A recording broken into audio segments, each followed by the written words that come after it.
ഞാൻ എപ്പോഴും പറയാറുള്ള ഒരു സംഗതിയാണ്, സൗകര്യം എന്ന പേരിൽ നമ്മൾ ഒരുപാട് അസൗകര്യങ്ങളെ ഉണ്ടാക്കി മാറ്റുന്നുണ്ട്.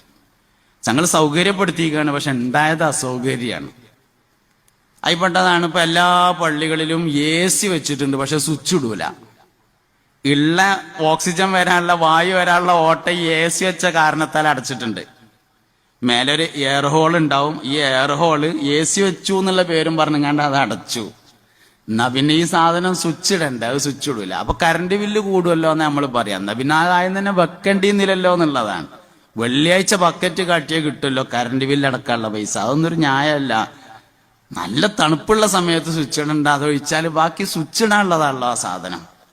ഹൗലങ്കാർക്ക് കയറിനോടത്ത് വലിയൊരു ഗേറ്റ് ഉണ്ടാവും, നല്ലൊരു ഗ്രില്ല് വെച്ചിട്ട്. അതിന്റെ പകുതി മേലെ അടിയിലൊരു കുറ്റി ഇട്ടിട്ടുണ്ടാവും, മേലെ ഒരു കുറ്റിന്റെ പുറമെ ഒരു കമ്പിയോണ്ട് കെട്ടും കൂടിയും ചെയ്തിട്ടുണ്ടാവും, ആരും തുറക്കരുത് എന്ന് കരുതിയിട്ട്.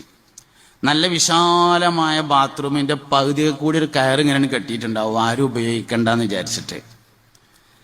നല്ലൊരു 5-6 ബാത്റൂം കക്കൂസ് ഉണ്ടാവും, ഒറ്റൊന്നും തുറന്നിട്ടുണ്ടാവില്ല. ഏതെങ്കിലും ഒന്ന് ദൗർഭാഗ്യവശാൽ തുറന്നിട്ടുണ്ടെങ്കിൽ അതിന് കുറ്റിയും കുളത്തും ഉണ്ടാവില്ല. ഇതൊക്കെയാണ് ഇപ്പൊ ഈ സൗകര്യങ്ങൾ എന്ന പേരിൽ ഉണ്ടാക്കി തീർത്തിട്ടുള്ള അസൗകര്യങ്ങൾ. നമ്മളൊരു കാര്യം സൗകര്യം ചെയ്യണത് സൗകര്യം തന്നെയായിരിക്കണം, അതൊരിക്കലും അസൗകര്യമാവാൻ പാടില്ല.